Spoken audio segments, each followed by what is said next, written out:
তাহাজ্জুদের ট্রেনিং চলে বহুদিন ধরে, সালাতু তাসবিহ নামাজ মাসে একবার পড়ে।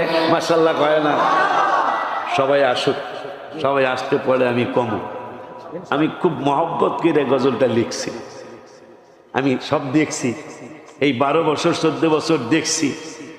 আমারে দিয়ে আল্লাহ এই প্রতিষ্ঠান বাবুগুলারে নিয়ে কি করায়, ওই করানোর শুকরিয়া হিসেবে এটা লিখছি আমি। কম ইনশাল্লাহ। মদিনা শরীফের 14টা এবার লেখা হয়েছে না, এগুলো কম ইনশাল্লাহ, এগুলো ইনশাল্লাহ। প্রাণের মদিনা কবে নিবে আমারে আল্লাহ, প্রাণের মদিনা কবে নিবে আমার, কাঁদিতেছি মদিনা মদিনা করে আমরা।